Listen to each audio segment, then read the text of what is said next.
El carbunclo azul. Capítulo 1. 2 días después de la Navidad, pasé a visitar a mi amigo Sherlock Holmes con la intención de transmitirle las felicitaciones propias de la época. Lo encontré tumbado en el sofá, con una bata morada, el colgador de las pipas a su derecha y un montón de periódicos arrugados que evidentemente acababa de estudiar al alcance de la mano. Al lado del sofá había una silla de madera y de una esquina de su respaldo colgaba un sombrero de fieltro ajado y mugriento, gastadísimo por el uso y roto por varias partes. Una lupa y unas pinzas dejadas sobre el asiento indicaban que el sombrero había sido colgado allí con el fin de examinarlo. «Veo que está usted ocupado», dije. «¿Le interrumpo?» «Nada de eso. Me alegro de tener un amigo con el que poder comentar mis conclusiones. Se trata de un caso absolutamente trivial», señaló con el pulgar el viejo sombrero, «pero algunos detalles relacionados con él no carecen por completo de interés, e incluso resultan instructivos». Me senté en su butaca y me calenté las manos en la chimenea, pues estaba cayendo una buena helada y los cristales estaban cubiertos de placas de hielo. «Supongo», comenté, «que a pesar de su aspecto inocente, ese objeto tendrá una historia terrible. O tal vez es la pista que le guiará a la solución de algún misterio y al castigo de algún delito». «No, ¿qué va? Nada de crímenes», dijo Sherlock Holmes echándose a reír. «Tan solo uno de esos incidentes caprichosos que suelen suceder cuando tenemos 4 millones de seres humanos apretujados en unas pocas millas cuadradas. Entre las acciones y reacciones de un enjambre humano tan numeroso, cualquier combinación de acontecimientos es posible y pueden surgir muchos pequeños problemas que resultan extraños y sorprendentes sin tener nada de delictivo. Ya hemos tenido experiencias de ese tipo». «Ya lo creo», comenté, «hasta el punto de que, de los 6 últimos casos que he añadido a mis archivos, hay 3 completamente libres de delito en el aspecto legal». «Exacto. ¿Se refiere usted a mi intento de recuperar los papeles de Irene Adler, al curioso caso de la señorita Mary Sutherland y a la aventura del hombre del labio retorcido? Pues bien, no me cabe duda de que este asuntillo pertenezca a la misma categoría inocente». «¿Conoce usted a Peterson, el recadero?» «Sí». «Pues ese trofeo le pertenece». «¿Es su sombrero?» «No, lo encontró. El propietario es desconocido. Le ruego que no lo mire como un sombrerucho desgastado, sino como un problema intelectual. Veamos primero cómo llegó aquí. Llegó a la mañana de Navidad, en compañía de un ganso cebado que, no me cabe duda, ahora mismo se está asando en la cocina de Peterson. Los hechos son los siguientes. A eso de las 4 de la mañana del día de Navidad, Peterson, que como usted sabe es un tipo muy honrado, regresaba de alguna pequeña celebración y se dirigía a su casa bajando por Tottenham Court Road. A la luz de las farolas vio a un hombre alto que caminaba delante de él, tambaleándose un poco y con un ganso blanco al hombro. Al llegar a la esquina de Wood Street, se produjo una trifulca entre este desconocido y un grupillo de maleantes. Uno de estos le quitó el sombrero de un golpe. El desconocido levantó su bastón para defenderse y, al enarbolarlo sobre su cabeza, rompió el escaparate de la tienda que tenía detrás. Peterson había echado a correr para defender al desconocido contra sus agresores, pero el hombre, asustado por haber roto el escaparate y viendo una persona de uniforme que corría hacia él, dejó caer el ganso, puso pies en polvorosa y se desvaneció en el laberinto de callejuelas que hay detrás de Tottenham Court Road. También los matones huyeron al ver aparecer a Peterson, que quedó dueño del campo de batalla y también del botín de guerra, formado por este destartalado sombrero y un impecable ejemplar de ganso de Navidad. ¿Cómo es que no se los devolvió a su dueño? Mi querido amigo, En eso consiste el problema. Es cierto que en una tarjetita atada a la pata izquierda del ave decía «para la señora de Henry Baker». Y también es cierto que en el forro de este sombrero pueden leerse las iniciales HB, pero como en esta ciudad nuestra existen varios miles de Bakers y varios cientos de Henry Bakers, no resulta nada fácil devolverle a uno de ellos sus propiedades perdidas. ¿Y qué hizo entonces Peterson? Pues la misma mañana de Navidad me trajo el sombrero y el ganso, sabiendo que a mí me interesan hasta los problemas más insignificantes. Hemos guardado el ganso hasta esta mañana, cuando empezó a dar señales de que, a pesar de la helada, más valía comérselo sin retrasos innecesarios. Así pues, el hombre que lo encontró se lo ha llevado para que cumpla el destino final de todo ganso, y yo sigo en poder del sombrero del desconocido caballero que se quedó sin su cena de Navidad. ¿No puso ningún anuncio? No. ¿Y qué pistas tiene usted de su identidad? Solo lo que podemos deducir. ¿De su sombrero? Exactamente. Está usted de broma. ¿Qué se podría sacar de esa ruina de fieltro? Aquí tiene mi lupa. Ya conoce usted mis métodos. ¿Qué puede deducir usted referente a la personalidad del hombre que llevaba esta prenda? Tomé el pingajo en mis manos y le di un par de vueltas de mala gana. Era un vulgar sombrero negro de copa redonda, duro y muy gastado. El forro había sido de seda roja, pero ahora estaba casi completamente descolorido. No llevaba el nombre del fabricante, pero, tal como Holmes había dicho, tenía garabateadas en un costado las iniciales HB. El ala tenía presillas para sujetar una goma elástica, pero faltaba esta. Por lo demás, estaba agrietado, lleno de polvo y cubierto de manchas, aunque parecía que habían intentado disimular las partes descoloridas pintándolas con tinta. «No veo nada», dije devolviéndoselo a mi amigo. «Al contrario, Watson, lo tiene todo a la vista, pero no es capaz de razonar a partir de lo que ve. Es usted demasiado tímido a la hora de hacer deducciones». «Vale, entonces, por favor, dígame qué deduce usted de este sombrero». Lo cogió de mis manos y lo examinó con aquel aire introspectivo tan característico. «Quizás podría haber resultado más sugerente», dijo, «pero aún así hay unas cuantas deducciones muy claras y otras que presentan por lo menos un fuerte saldo de probabilidad. Por supuesto, salta a la vista que el propietario es un hombre de elevada inteligencia y también que hace menos de 3 años era bastante rico, aunque en la actualidad atraviesa malos momentos. Era un hombre previsor, pero ahora no lo es tanto, lo cual parece indicar una regresión moral que, unida a su declive económico, podría significar que sobre él actúa alguna influencia maligna, probablemente la bebida. Esto podría explicar también el hecho evidente de que su mujer ha dejado de amarle. «Pero Holmes, por favor». Sin embargo, aún conserva un cierto grado de amor propio. Continuó sin hacer caso de mis protestas. Es un hombre que lleva una vida sedentaria, sale poco, se encuentra en muy mala forma física, de edad madura y con el pelo gris, que se ha cortado hace pocos días y en el que se aplica fijador. Estos son los datos más aparentes que se deducen de este sombrero. Además, dicho sea de paso, es sumamente improbable que tenga instalación de gas en su casa. ¿Se burla usted de mí, Holmes? Ni mucho menos. ¿Es posible que aún ahora, cuando le acabo de dar los resultados, sea usted incapaz de ver cómo los he obtenido? No cabe duda de que soy un estúpido, pero tengo que confesar que soy incapaz de seguirle.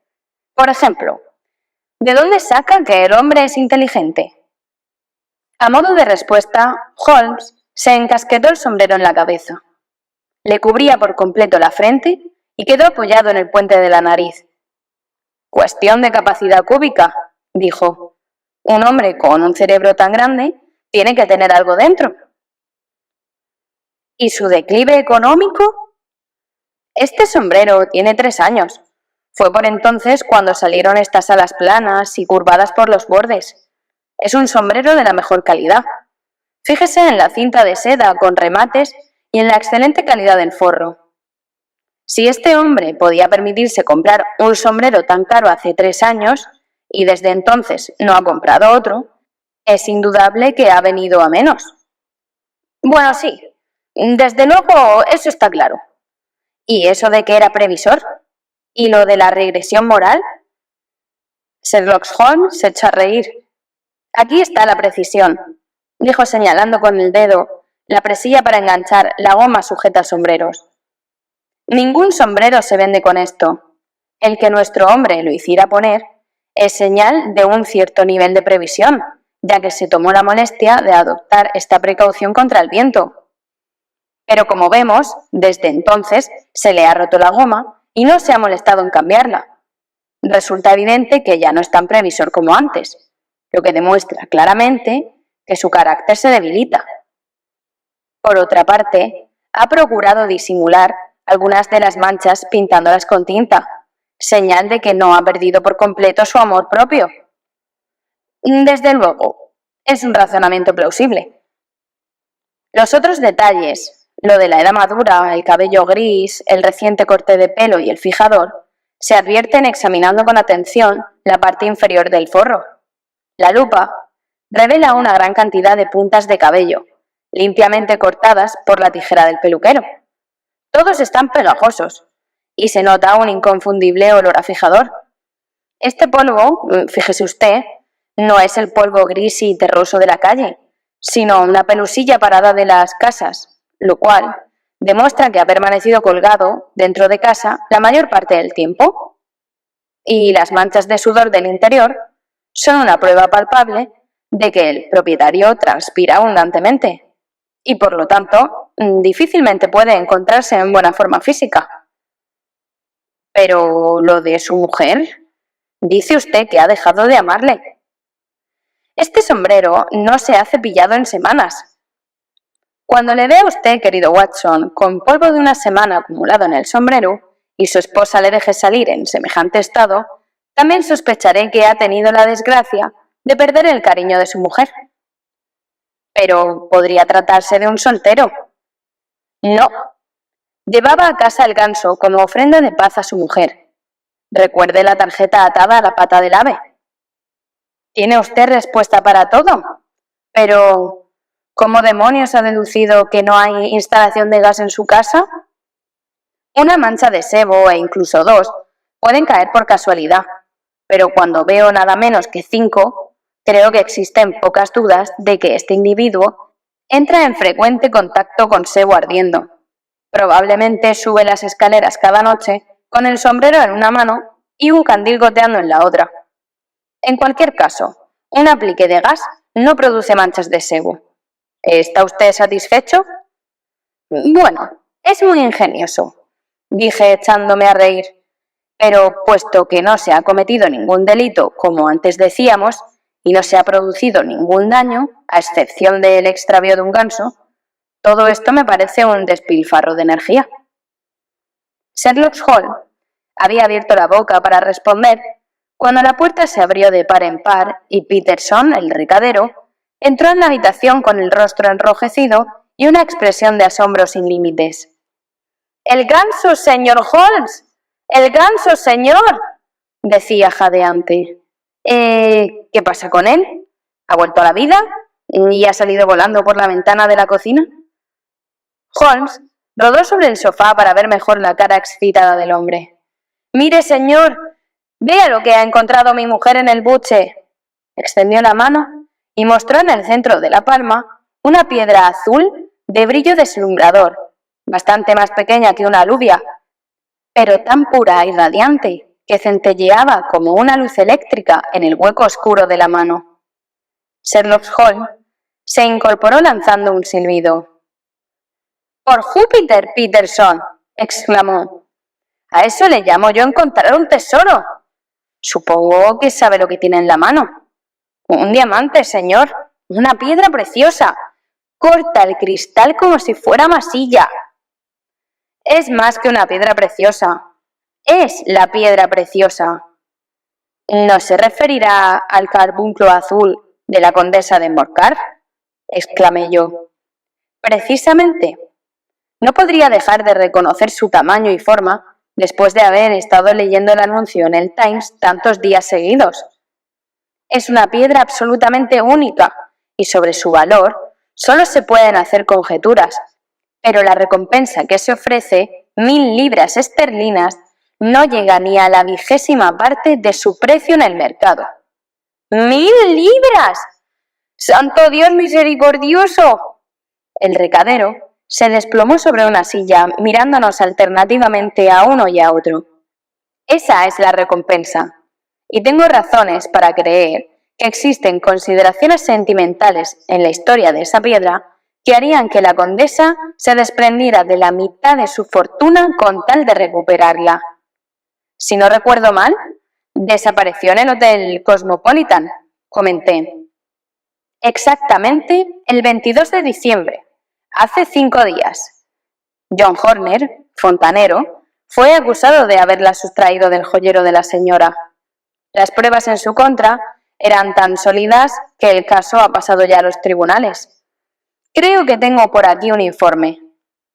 Rebuscó entre los periódicos, consultando las fechas, hasta que seleccionó uno. Lo dobló y leyó el siguiente párrafo. Robo de joyas en el Hotel Cosmopolitan. John Horner, de 26 años, fontanero, ha sido detenido bajo la acusación de haber sustraído el 22 del corriente del joyero de la condesa de Morcar la valiosa piedra conocida como el carbunclo azul. James Ryder, jefe del servicio del hotel, declaró que el día del robo había conducido a Horner al gabinete de la condesa de Morcar para que soldara el segundo barrote de la rejilla de la chimenea, que estaba suelto. Permaneció un rato junto a Horner, pero al cabo de algún tiempo tuvo que ausentarse.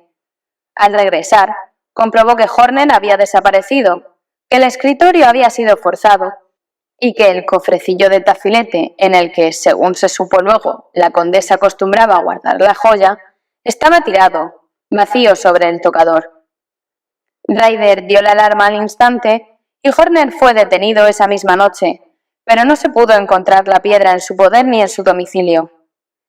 Catherine Cusack, doncella de la condesa, declaró haber oído el grito de angustia que profirió Ryder al descubrir el robo y haber corrido a la habitación donde se encontró con la situación ya descrita por el anterior testigo.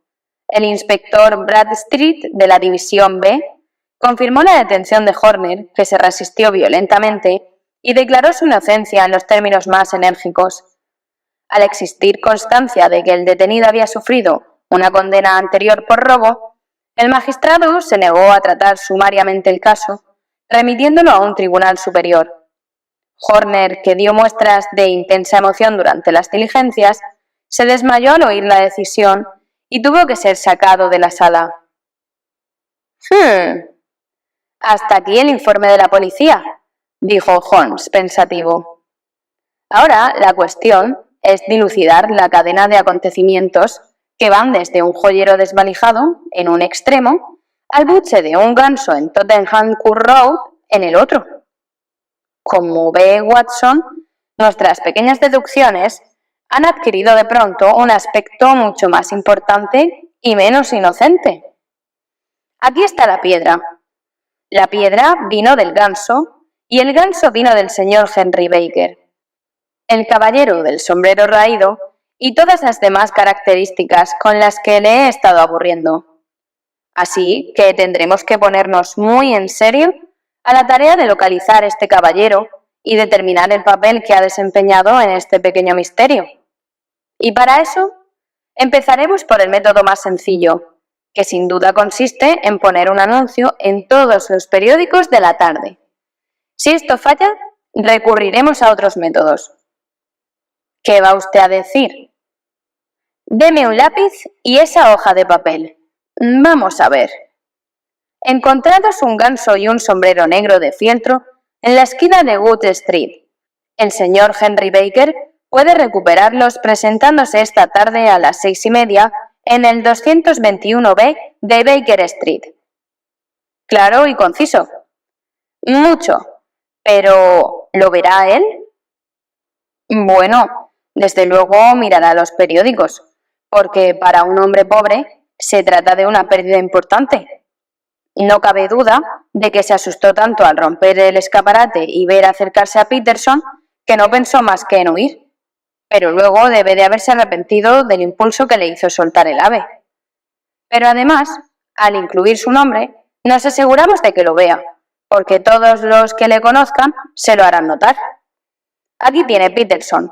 Corra a la agencia y que inserten este anuncio en los periódicos de la tarde. ¿En cuáles, señor? Oh, pues... ¿en el Globe? ¿El Star? ¿El Pall Mall? ¿La St. James Gazette? ¿El Evening News? ¿El Standard? ¿El Hecho? Y cualquier otro que se le ocurra. Muy bien, señor. ¿Y la piedra? Ah, sí. Yo guardaré la piedra. Gracias. Y oiga, Peterson, en el camino de vuelta, compre un ganso y tráigalo aquí, porque tenemos que darle a uno a este caballero a cambio del que se está comiendo su familia. Cuando el recadero se hubo marchado, Holmes levantó la piedra y la miró al trasluz. ¡Qué maravilla!, dijo. Fíjese cómo brilla y centellea. Por supuesto, esto es como un imán para el crimen, lo mismo que todas las buenas piedras preciosas. Son el cebo favorito del diablo. En las piedras más grandes y más antiguas se puede decir que cada faceta equivale a un crimen sangriento. Esta piedra aún no tiene ni 20 años de edad. La encontraron a orillas del río Amoy, en el sur de China, y presenta la particularidad de poseer todas las características del carbunclo, salvo que es de color azul en lugar de rojo rubí. A pesar de su juventud, ya cuenta con un siniestro historial. Ha habido 2 asesinatos, un atentado con vitriolo, un suicidio y varios robos, todo por culpa de estos 12 quilates de carbón cristalizado. ¿Quién pensaría que tan hermoso juguete es proveedor de carne para el patíbulo y la cárcel? Lo guardaré en mi caja fuerte y le escribiré unas líneas a la condesa avisándole de que lo tenemos. ¿Cree usted que ese Horner es inocente? No lo puedo saber. Entonces, ¿cree usted que este otro Henry Baker tiene algo que ver con el asunto? Me parece mucho más probable que Henry Baker sea un hombre completamente inocente, que no tenía ni idea de que el ave que llevaba valía mucho más que si estuviera hecha de oro macizo. No obstante, eso lo comprobaremos mediante una sencilla prueba si recibimos respuesta a nuestro anuncio. ¿Y hasta entonces no puede hacer nada? Nada. En tal caso, continuaré mi ronda profesional, pero volveré esta tarde a la hora indicada, porque me gustaría presenciar la solución a un asunto tan embrollado. Encantado de verle. Cenaré a las 7. Creo que hay becada. Por cierto que, en vista de los recientes acontecimientos, quizás deba decirle a la señora Hudson que examine cuidadosamente el buche. Me entretuve con un paciente y era ya más tarde de las 6:30 cuando pude volver a Baker Street.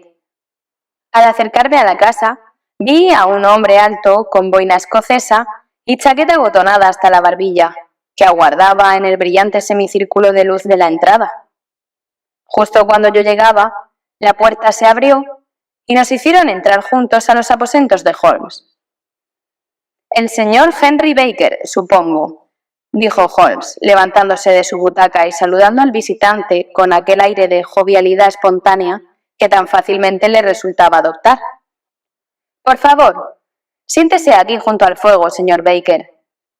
Hace frío esta noche y veo que su circulación se adapta mejor al verano que al invierno. Ah, Watson, llega usted muy a punto. ¿Es este su sombrero, señor Baker? Sí, señor, es mi sombrero sin duda alguna. Era un hombre corpulento, de hombros cargados, cabeza voluminosa y un rostro amplio e inteligente, rematado por una barba puntiaguda de color castaño canoso. Un toque de color en la nariz y las mejillas, junto con un ligero temblor en su mano extendida, me recordaron la suposición de Holmes acerca de sus hábitos. Su levita, negra y raída, estaba abotonada hasta arriba, con el cuello alzado, y sus flacas muñecas salían de las mangas sin que se advirtieran indicios de puños ni de camisa. Hablaba en voz baja y entrecortada, eligiendo cuidadosamente sus palabras, y en general daba la impresión de un hombre culto e instruido, maltratado por la fortuna. «Hemos guardado estas cosas durante varios días», dijo Holmes, «porque esperábamos ver un anuncio suyo, dando su dirección. No entiendo cómo no puso usted el anuncio». Nuestro visitante emitió una risa avergonzada. «No ando tan abundante de chelines como en otros tiempos», dijo. «Estaba convencido de que la pandilla de maleantes que me asaltó se había llevado mi sombrero y el ganso. No tenía intención de gastar más dinero en un vano intento de recuperarlos». «Es muy natural. A propósito del ave, nos vimos obligados a comérnosla». «¿Se la comieron?». Nuestro visitante estaba tan excitado que casi se levantó de la silla. «Sí, de no hacerlo, no le habría aprovechado a nadie. Pero supongo que este otro ganso que hay sobre el aparador, que pesa aproximadamente lo mismo y está perfectamente fresco, servirá igual de bien para sus propósitos». «Oh, desde luego», respondió el señor Baker con un suspiro de alivio. «Por supuesto, aún tenemos las plumas, las patas, el buche y demás restos de su ganso, así que si usted quiere». El hombre se echó a reír de buena gana. «Podrían servirme como recuerdo de la aventura», dijo, «pero aparte de eso, no veo de qué utilidad me iban a resultar los disjecta membra de mi difunto amigo. No, señor, creo que con su permiso limitaré mis atenciones a la excelente ave que veo sobre el aparador». Capítulo 2. Sherlock Holmes me lanzó una intensa mirada de reojo, acompañada de un encogimiento de hombros. «Pues aquí tiene usted su sombrero, y aquí su ave», dijo. «Por cierto, ¿le importaría decirme dónde adquirió el otro ganso? Soy bastante aficionado a las aves de corral, y pocas veces he visto una mejor criada». «Desde luego, señor», dijo Baker, que se había levantado con su recién adquirida propiedad bajo el brazo. «Algunos de nosotros frecuentamos el Mesón Alfa, cerca del museo. Durante el día, sabe usted, nos encontramos en el museo mismo. Este año, el patrón, que se llama Windigate, estableció un club del ganso, en el que, pagando unos pocos peniques cada semana, recibiríamos un ganso por Navidad. Pagué religiosamente mis peniques y el resto ya lo conoce usted. Le estoy muy agradecido, señor, pues una boina escocesa no resulta adecuada ni para mis años ni para mi carácter discreto». Con cómica pomposidad nos dedicó una solemne reverencia y se marchó por su camino. «Con esto queda liquidado el señor Henry Baker», dijo Holmes, después de cerrar la puerta tras él. «Es indudable que no sabe nada del asunto. ¿Tiene usted hambre, Watson?» «No demasiada». «Entonces, le propongo que aplacemos la cena y sigamos esta pista mientras aún esté fresca». «Con mucho gusto». Hacía una noche muy cruda, de manera que nos pusimos nuestros gabanes y nos envolvimos el cuello con bufandas. En el exterior, las estrellas brillaban con luz fría en un cielo sin nubes, y el aliento de los transeúntes despedía tanto humo como un pistoletazo. Nuestras pisadas resonaban fuertes y secas mientras cruzábamos el barrio de los médicos, Wimpole Street, Harley Street y Wigmore Street, hasta desembocar en Oxford Street. Al cabo de un cuarto de hora, nos encontrábamos en Bloomsbury, frente al Mesón Alfa, que es un pequeño establecimiento público situado en la esquina de una de las calles que se dirigen a Holborn. Holmes abrió la puerta del bar y pidió 2 vasos de cerveza al dueño, un hombre de cara colorada y delantal blanco. «Su cerveza debe de ser excelente», Si es tan buena como sus gansos, dijo. ¿Mis gansos? El hombre parecía sorprendido. Sí, hace tan solo media hora he estado hablando con el señor Henry Baker, que es miembro de su club del ganso. Ah, ya comprendo. Pero verá usted, señor, los gansos no son míos. Ah, ¿no? ¿De quién son entonces? Bueno, le compré las 2 docenas a un vendedor de Covent Garden. ¿De verdad? Conozco a algunos de ellos. ¿Cuál fue? Se llama Breckinridge. Ah, no le conozco. Bueno, a su salud, patrón, y por la prosperidad de su casa. Buenas noches. Y ahora vamos por el señor Breckinridge, continuó abotonándose el gabán mientras salíamos al aire helado de la calle. Recuerde, Watson, que aunque tengamos a un extremo de la cadena una cosa tan vulgar como un ganso, en el otro tenemos un hombre que se va a pasar 7 años de trabajos forzados a menos que podamos demostrar su inocencia. Es posible que nuestra investigación confirme su culpabilidad, pero en cualquier caso tenemos una línea de investigación que la policía no ha encontrado y que una increíble casualidad ha puesto en nuestras manos. Sigámosla hasta su último extremo. Rumbo al sur, pues, a paso ligero. Atravesamos Holborn, bajando por Endell Street, y zigzagueamos por una serie de callejuelas hasta llegar al mercado de Covent Garden. Uno de los puestos más grandes tenía encima el rótulo de Breckinridge, y el dueño, un hombre con aspecto de caballo, de cara astuta y patillas recortadas, estaba ayudando a un muchacho a echar el cierre. «Buenas noches y fresquitas», dijo Holmes. El vendedor asintió y dirigió una mirada inquisitiva a mi compañero. «Por lo que veo, se le han terminado los gansos», continuó Holmes señalando los estantes de mármol vacíos. «Mañana por la mañana podré venderle 500. Eso no me sirve. Bueno, quedan algunos que han cogido olor a gas. Oiga, que vengo recomendado». «¿Por quién?» «Por el dueño del Alfa». «Ah, sí. Le envié un par de docenas. Y de muy buena calidad. ¿De dónde los sacó usted?» Ante mi sorpresa, la pregunta provocó un estallido de cólera en el vendedor. «Oiga usted, señor», dijo con la cabeza erguida y los brazos en jarras, «¿a dónde quiere llegar?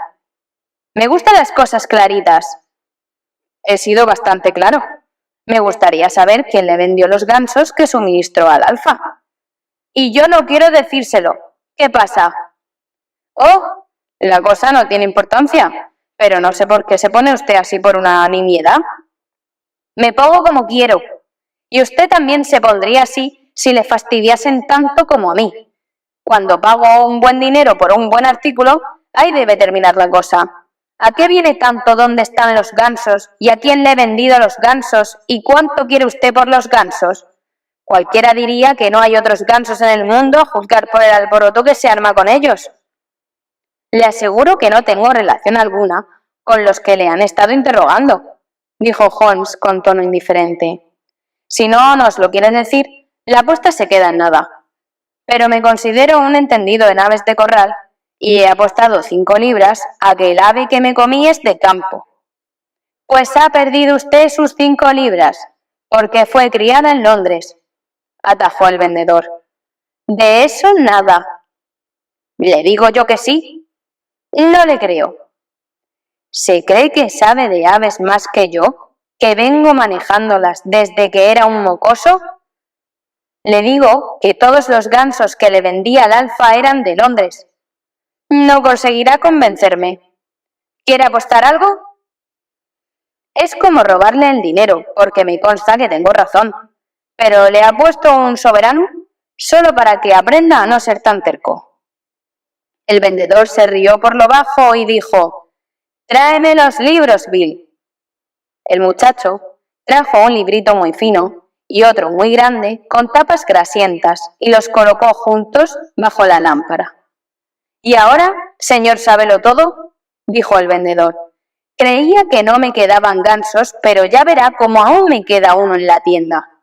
¿Ve usted este librito?» «Sí. ¿Y qué?» es la lista de mis proveedores. ¿Ve usted? Pues bien, en esta página están los del campo, y detrás de cada nombre hay un número que indica la página de su cuenta en el libro mayor. Veamos ahora. ¿Ve esta otra página en tinta roja? Pues es la lista de mis proveedores de la ciudad. Ahora, fíjese en el tercer nombre. Léamelo. Señora Oxford, 117 Brixton Road, 249. Leyó Holmes. Exacto. Ahora busque esa página en el libro mayor. Holmes buscó la página indicada. Aquí está. Señora Oxford, 117 Brixton Road, proveedores de huevos y pollería. Muy bien. ¿Cuál es la última entrada? 22 de diciembre. 24 gansos a 7 chelines y 6 peniques. Exacto. Ahí lo tiene. ¿Qué pone debajo? Vendidos al señor Windigate, del Alfa, a 12 chelines. ¿Qué me dice usted ahora? Sherlock Holmes parecía profundamente disgustado. Sacó un soberano del bolsillo y lo arrojó sobre el mostrador, retirándose con el aire de quien está tan fastidiado que incluso le faltan las palabras. A los pocos metros se detuvo bajo un farol y se echó a reír de aquel modo alegre y silencioso tan característico de él. Cuando ve usted a un hombre con patillas recortadas de ese modo y el ping-up asomándole del bolsillo, puede estar seguro de que siempre se le podrá sonsacar mediante una apuesta, dijo. Me atrevería a decir que si le hubiese puesto delante 100 libras, el tipo no me habría dado una información tan completa como la que le saqué haciéndole creer que me ganaba una apuesta. Bien, Watson, me parece que nos vamos acercando al foral de nuestra investigación, y lo único que queda por determinar es si debemos visitar a esa señora Oxford esta misma noche o si lo dejamos para mañana. Por lo que dijo ese tipo tan malhumorado, está claro que hay otras personas interesadas en el asunto, aparte de nosotros, y yo creo... Sus comentarios se vieron interrumpidos de pronto por un fuerte vocerío procedente del puesto que acabábamos de abandonar. Al darnos la vuelta, vimos un sujeto pequeño y con cara de rata, de pie en el centro del círculo de luz proyectado por la lámpara colgante, mientras Breckinridge del tendero, enmarcado en la puerta de su establecimiento, agitaba ferozmente sus puños en dirección a la figura encogida del otro. «¡Ya estoy harto de ustedes y sus gansos!», gritaba. «¡Váyanse todos al diablo! Si vuelven a fastidiarme con sus tonterías, les soltaré el perro. Que venga aquí la señora Oxford y le contestaré. ¿Pero a usted qué le importa? ¿Acaso le compré a usted los gansos?» «No, pero uno de ellos era mío», gimió el hombrecillo. «Pues pídaselo a la señora Oxford». «Ella me dijo que se lo pidiera a usted». «Pues por mí se lo puede ir a pedir al rey de Prusia. Yo ya no aguanto más. ¡Largo de aquí!». Dio unos pasos hacia adelante con gesto feroz y el preguntón se esfumó entre las tinieblas. «Esto puede ahorrarnos una visita a Brixton Road», susurró Holmes. «Venga conmigo y veremos qué podemos sacarle a ese tipo». Avanzando a largas zancadas entre los reducidos grupillos de gente que aún rondaban en torno a los puestos iluminados, mi compañero no tardó en alcanzar al hombrecillo y le tocó con la mano en el hombro. El individuo se volvió bruscamente y pude ver a la luz de gas que de su cara había desaparecido todo rastro de color. «¿Quién es usted? ¿Qué quiere?», preguntó con voz temblorosa. «Perdone usted», dijo Holmes en tono suave, «pero no he podido evitar oír lo que le preguntaba hace un momento al tendero y creo que yo podría ayudarle». «¿Usted? ¿Quién es usted? ¿Cómo puede saber nada de ese asunto?» «Me llamo Sherlock Holmes y mi trabajo consiste en saber lo que otros no saben». «Pero usted no puede saber nada de esto». «Perdone, pero lo sé todo. Anda usted buscando unos gansos que la señora Oxford de Brixton Road vendió a un tendero llamado Breckinridge, y que éste a su vez vendió al señor Windigate del Alf, y este a su club, uno de cuyos miembros es el señor Henry Baker. ¡Ay, señor! ¡Es usted el hombre que yo necesito!, exclamó el hombrecillo con las manos extendidas y los dedos temblorosos. Me sería difícil explicarle el interés que tengo en este asunto. Sherlock Holmes hizo señas a un coche que pasaba. En tal caso, lo mejor sería hablar de ello en una habitación confortable y no en este mercado azotado por el viento, dijo. Pero antes de seguir adelante, dígame por favor a quién tengo el placer de ayudar. El hombre vaciló un instante. Me llamo John Robinson, respondió con una mirada de soslayo. No, el nombre verdadero, dijo Holmes en tono amable. Siempre resulta incómodo tratar de negocios con un alias. Un súbito rubor cubrió las blancas mejillas del desconocido. Está bien. Mi verdadero nombre es James Ryder. Eso es, jefe de servicios del Hotel Cosmopolitan. Por favor, suba al coche y pronto podré informarle de todo lo que desea saber. El hombrecillo se nos quedó mirando con ojos medio asustados y medio esperanzados, como quien no está seguro de si le aguarda un golpe de suerte o una catástrofe. Subió por fin al coche, y al cabo de media hora nos encontrábamos de vuelta en la sala de estar de Baker Street. No se había pronunciado una sola palabra durante todo el trayecto, pero la respiración agitada de nuestro nuevo acompañante y su continuo abrir y cerrar de manos hablaban bien a las claras de la tensión nerviosa que le dominaba. «¡Henos aquí!», dijo Holmes alegremente cuando penetramos en la habitación. «Un buen fuego es lo más adecuado para este tiempo. Parece que tiene usted frío, señor Ryder. Por favor, siéntese en el sillón de mimbre. Permita que me ponga las zapatillas antes de zanjar este asuntillo suyo. Ya está. ¿Así que quiere usted saber lo que fue de aquellos gansos? Sí, señor. O más bien deberíamos decir de aquel ganso. Me parece que lo que le interesaba era un ave concreta, blanca, con una franja negra en la cola. Ryder se estremeció de emoción. ¡Oh, señor!, exclamó. ¿Puede usted decirme dónde fue a parar? ¿Aquí? ¿Aquí? Sí, y resultó ser un ave de lo más notable. No me extraña que le interese tanto. Como que puso un huevo después de muerta. El huevo azul más pequeño, precioso y brillante que jamás se ha visto. Lo tengo aquí en mi museo. Nuestro visitante se puso en pie tambaleándose y se agarró con la mano derecha a la repisa de la chimenea. Holmes abrió su caja fuerte y mostró el carbunclo azul, que brillaba como una estrella, con un resplandor frío que irradiaba en todas direcciones. Ryder se lo quedó mirando con las facciones contraídas, sin decidirse entre reclamarlo o negar todo conocimiento del mismo. «Se acabó el juego, Ryder», dijo Holmes muy tranquilo. «Sosténgase, hombre, que se va a caer al fuego. Ayúdele a sentarse, Watson.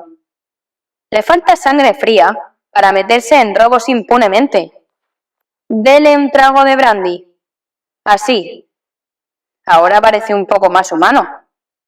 ¡Menudo mequetrefe! ¡Ya lo creo!». Durante un momento había estado a punto de desplomarse, pero el brandy hizo subir un toque de color a sus mejillas y permaneció sentado, mirando con ojos asustados a su acusador. «Tengo ya en mis manos casi todos los eslabones y las pruebas que podría necesitar, así que es poco lo que puede usted decirme. No obstante, hay que aclarar ese poco para que el caso quede completo. ¿Había usted oído hablar de esa piedra de la condesa de Morcar, Ryder?» «Fue Catherine Cusack quien me habló de ella», dijo el hombre con voz cascada. «Ya veo, la doncella de la señora. Bien, la tentación de hacerse rico de golpe y con facilidad fue demasiado fuerte para usted, como lo ha sido antes para hombres mejores que usted. Pero no se ha mostrado muy escrupuloso en los métodos empleados. Me parece, Ryder, que tiene usted madera de bellaco miserable. Sabía que ese pobre fontanero, Horner, había estado complicado hace tiempo en un asunto semejante y que eso le convertiría en el blanco de todas las sospechas. ¿Y qué hizo entonces? Usted y su cómplice, Cusack, hicieron un pequeño estropicio en el cuarto de la señora y se las arreglaron para que hiciesen llamar a Horner. Y luego, después de que Horner se marchara, desvalijaron el joyero, dieron la alarma e hicieron detener a ese pobre hombre. A continuación, de pronto, Ryder se dejó caer sobre la alfombra y se agarró a las rodillas de mi compañero. «Por amor de Dios, tenga compasión», chillaba. «Piense en mi padre, en mi madre. Esto le rompería el corazón. Jamás hice nada malo antes y no lo volveré a hacer, lo juro sobre la Biblia. No me lleve a los tribunales, por el amor de Cristo, no lo haga». «Vuelva a sentarse en la silla», dijo Hall rudamente. «Es muy bonito eso de llorar y arrastrarse ahora, pero bien poco pensó usted en ese pobre Horner, preso por un delito del que no sabe nada». «Huiré, señor Hall, saldré del país, así tendrán que retirar los cargos contra él». Ya hablaremos de eso. Y ahora, oigamos la auténtica versión del siguiente acto. ¿Cómo llegó la piedra al buche del ganso? ¿Y cómo llegó el ganso al mercado público? Díganos la verdad, porque en ello reside su única esperanza de salvación. Ryder se pasó la lengua por los labios resecos. «Le diré lo que sucedió, señor», dijo. Una vez detenido Horner, me pareció que lo mejor sería esconder la piedra cuanto antes, porque no sabía en qué momento se le podía ocurrir a la policía registrarme a mí y a mi habitación. En el hotel no había ningún escondite seguro. Salí como si fuera a hacer un recado y me fui a casa de mi hermana, que está casada con un tipo llamado Oxford y vive en Brixton Road, donde se dedica a engordar gansos para el mercado. Durante todo el camino, cada hombre que veía se me antojaba un policía o un detective, y aunque hacía una noche bastante fría, antes de llegar a Brixton Road me chorreaba el sudor por toda la cara. Mi hermana me preguntó qué me ocurría para estar tan pálido, pero le dije que estaba nervioso por el robo de joyas en el hotel. Luego me fui al patio trasero, me fumé una pipa y traté de decidir qué era lo que más me convenía hacer. En otros tiempos tuve un amigo llamado Maudsley, que se fue por el mal camino y acababa de cumplir condena en Pentonville. Un día nos encontramos y se puso a hablarme sobre las diversas clases de ladrones y cómo se deshacían de lo robado. Sabía que no me delataría, porque yo conocía un par de asuntillos suyos, así que decidí ir a Kilburn, que es donde vive, y confiarle mi situación. Él me indicaría cómo convertir la piedra en dinero. Pero, ¿cómo llegar hasta él sin contratiempos? Pensé en la angustia que había pasado viniendo del hotel, pensando que en cualquier momento me podían detener y registrar, y que encontrarían la piedra en el bolsillo de mi chaleco. En aquel momento estaba apoyado en la pared, mirando a los gansos que correteaban alrededor de mis pies, y de pronto se me ocurrió una idea para burlar al mejor detective que haya existido en el mundo. Unas semanas antes, mi hermana me había dicho que podía elegir uno de sus gansos como regalo de Navidad, y yo sabía que siempre cumplía su palabra. Cogería ahora mismo mi ganso y en su interior llevaría la piedra hasta Kilburn. Había en el patio un pequeño cobertizo y me metí detrás de él con uno de los gansos, un magnífico ejemplar, blanco y con una franja en la cola. Lo sujeté, le abrí el pico y le metí la piedra por el gaznate, tan abajo como pude llegar con los dedos. El pájaro tragó y sentí la piedra pasar por la garganta y llegar al buche. Pero el animal forcejeaba y aleteaba, y mi hermana salió a ver qué ocurría. Cuando me volví para hablarle, el bicho se me escapó y regresó dando un pequeño vuelo entre sus compañeros. «¿Qué estás haciendo con ese ganso, Jem?», preguntó mi hermana. «Bueno», dije, «como dijiste que me ibas a regalar uno por Navidad, estaba mirando cuál es el más gordo». «Oh, ya hemos apartado uno para ti», dijo ella. «Lo llamamos el ganso de Jem. Es aquel grande y blanco. En total hay 26, o sea, uno para ti, otro para nosotros y 2 docenas para vender». Gracias, Maggie, dije yo. Pero si te da lo mismo, prefiero ese otro que estaba examinando. El otro pesa por lo menos 3 libras más, dijo ella, y lo hemos engordado expresamente para ti. No me importa, prefiero el otro, y me lo voy a llevar ahora, dije. Bueno, como quieras, dijo ella un poco mosqueada. ¿Cuál es el que dices que quieres? Aquel blanco con una raya en la cola, que está justo en medio. De acuerdo, mátalo y te lo llevas. Así lo hice, señor Holmes, y me llevé el ave hasta Kilburn.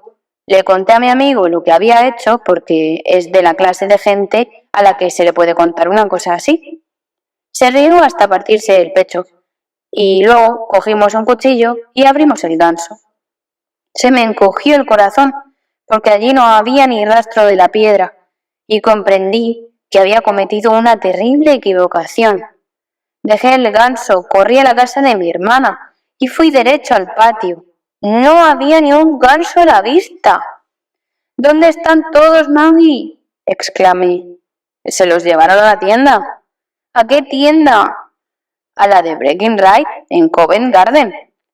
¿Había otro con una raya en la cola, igual que el que yo me llevé?, pregunté. Sí, Jem, había 2 con raya en la cola. Jamás pude distinguirlos. Entonces, naturalmente, lo comprendí todo, y corrí a toda velocidad de mis piernas en busca de ese Breckinridge. Pero ya había vendido todo el lote y se negó a decirme a quién. Ya le han oído ustedes esta noche, pues todas las veces ha sido igual.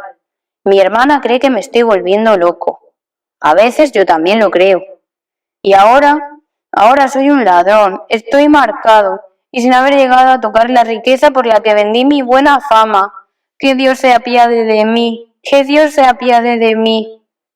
Estalló en sollozos convulsivos, con la cara oculta entre las manos.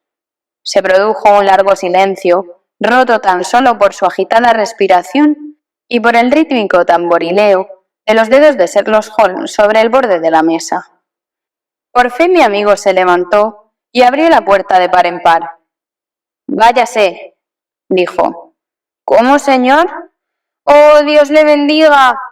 Ni una palabra más, fuera de aquí». Y no hicieron falta más palabras. Hubo una carrera precipitada, un pataleo en la escalera, un portazo y el seco repicar de pies que corrían en la calle. Al fin y al cabo, Watson, dijo Holmes, estirando la mano en busca de su pipa de arcilla, la policía no me paga para que cubra sus deficiencias. Si Horner corriera peligro, sería diferente, pero este individuo no declarará contra él, y el proceso no seguirá adelante. Supongo que estoy indultando a un delincuente, pero también es posible que esté salvando un alma. Este tipo no volverá a descarrilarse. Está demasiado asustado. Métalo en la cárcel y lo convertirá en carne de presidio para el resto de su vida.